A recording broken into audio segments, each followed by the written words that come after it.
The mop slapped rhythmically against the gleaming marble floor of Kensington Enterprises lobby. Samuel Hart wiped a bead of sweat from his brow, his calloused hands gripping the wooden handle with a kind of quiet determination that most people missed to them. He was invisible, just a janitor in a faded uniform, moving silently in and out of the hallways like the hum of the air conditioning. But to his daughter, Emma, he was a hero. At just 8 years old, Emma had already learned that life wasn't fair. She knew that sometimes daddies came home with sore backs and tired eyes, but still found the strength to braid her hair, check her homework, and read her a bedtime story in silly voices that made her laugh so hard she forgot about the holes in her sneakers.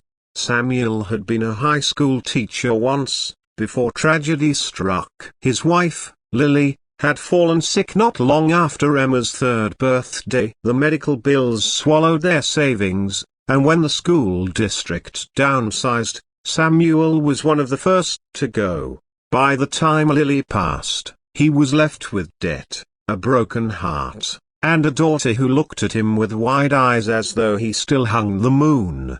Now, he cleaned floors for people who didn't bother to learn his name. That afternoon, Samuel had just finished buffing the lobby tiles when he noticed a sleek pair of designer heels clicking briskly toward the revolving glass doors. He looked up and caught a glimpse of hero Isabella Kensington, CEO, heiress, billionaire. Her family's name was etched on every wing of the towering skyscraper he cleaned, and her face graced the covers of Forbes, Business Insider, and Fortune. She was beautiful in the way city lights area sharp, cold, dazzling, untouchable. Her raven black hair framed her face with meticulous precision, her navy power suit tailored like armor. She carried herself like someone who had never had to scrub dried gum off the underside of a desk. "Good evening, Miss Kensington," the receptionist chirped. Isabella replied curtly, hardly breaking her stride. Samuel lowered his gaze. He didn't expect her to notice him. People like her never noticed people like him. Still, when she passed by, he caught a faint scent of jasmine perfume and the unshakable reminder that in her world, R.A. copyright some A. copyright S decided worth. That memory stung because 2 weeks earlier, he had done something desperate. For months, Samuel had been searching for better work, something stable, something that would mean fewer double shifts and more time with Emma. He had cleaned offices, scrubbed bathrooms, even changed light bulbs in the CEO suites. One night, after staring at his worn-out R.A. copyright some A. copyright, he thought, what's the worst that could happen? So, with trembling hands, he had slid his R.A. copyright some A. copyright A handwritten, patched together from his teaching years and custodial work under the door of Isabella Kensington's executive office. It was foolish, laughable, even. What billionaire CEO would consider hiring a janitor with a history degree and no MBA? Apparently, she hadn't. The next morning, he'd overheard 2 assistants snickering by the copy machine. "Did you see that R.A. copyright some A. copyright someone left on Miss Kensington's desk?" One whispered, "A janitor applying for corporate." The other laughed. She actually laughed out loud, said it looked like it was written on a typewriter from the Stone Age. Samuel's ears burned. His chest ached. But he said nothing. He had grown used to swallowing humiliation like bitter medicine. That night, when Emma asked if he'd found a better job yet, he forced a smile. "Not yet, sweetheart. But I will. I promise." And promises were sacred to him. Life carried on, each day an echo of the last. Mopping floors, taking Emma to school, calculating whether he had enough to cover rent and groceries. Sometimes he skipped dinner to make sure she didn't have to. He never let her see. She believed her father was strong enough to carry the world, and that belief was the only thing keeping him from crumbling. Then everything changed on a rainy Thursday. It started with the flyer. Emma had stuffed it into her backpack after school, and Samuel found it crumpled between her math homework and a drawing of a stick figure cat.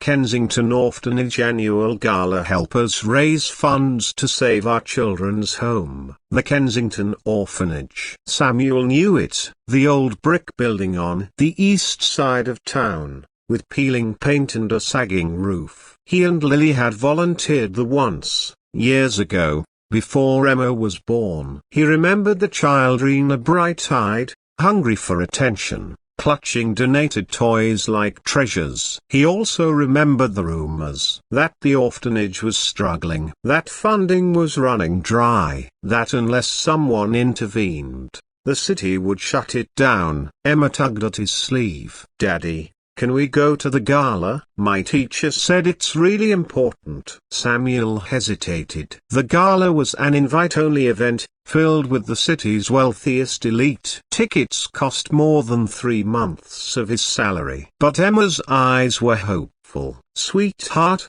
he said gently, "that's not the kind of place people like us can just walk into." She frowned. "But what'll happen to the kids if they don't get help?" Samuel swallowed hard. He didn't have an answer. The next day, whispers rippled through Kensington Enterprises. The orphanage wasn't just struggling, it was weeks away from shutting down. Unless the board approved emergency funding, dozens of children would lose their home. And who chaired that board? Isabella Kensington. For her, the orphanage wasn't just charity, it was legacy. Her late mother had founded it decades ago. The Kensington name was carved into its cornerstone. But now, the heiress faced a decision: pour millions into a failing institution, or let it close and direct funds elsewhere. The board leaned toward closure. Numbers spoke louder than sentiment. For Isabella, it was business. Until she walked into the orphanage one stormy afternoon. The rain pelted the cracked windows as she toured the halls with her assistant, heels clicking against worn linoleum. Children peeked from doorways, a thin, wide-eyed, clutching threadbare blankets. A little girl, no older than Emma, tugged Isabella's sleeve. "Will we still have a home next month?" Isabella froze. Something stirred in her chest, an echo of her mother's voice: "Every child deserves a chance." That night, she stayed late in her glass-walled office, staring at spreadsheets that told her to walk away. But her mother's words warred with the columns of numbers. For the first time in years, Isabella Kensington didn't know what decision to make. And that's when a knock sounded at her office door. She looked up, expecting her assistant. Instead, Samuel Hart stepped inside, holding his cap in his hands. His uniform was damp from rain, his eyes steady despite the way he shifted on his feet. "I know I shouldn't be here," he said quietly, "but I heard about the orphanage, and I can't stay silent." Isabella blinked. "You're a broken bar, the janitor." "Yes, Mom."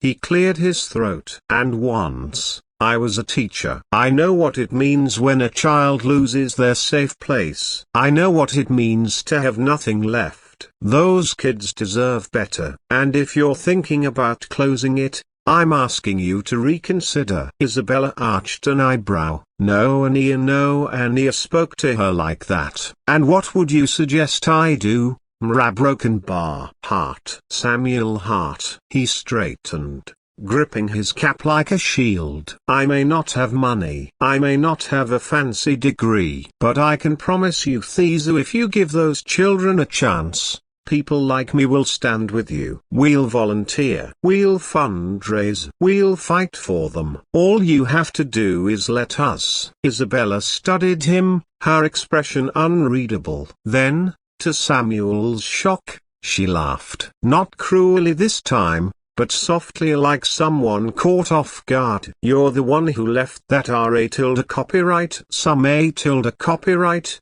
aren't you?" Samuel's cheeks burned. "Yes," I laughed at it, she admitted. "I thought it was absurd, a janitor applying for corporate. But here you are, standing in front of me, asking me to save something even my own board is ready to bury." Her gaze softened, just for a moment. "Tell me, Mr. Hart," she said. "Why should I trust you?" He met her eyes, unflinching. "Because sometimes, the people with the least to give a broken bar give the most." And in that moment, Isabella Kensington, Billionaire CEO, realized the janitor with the laughable RA tilde copyright some A tilde copyright might be the only person brave enough to remind her of the humanity she was about to abandon.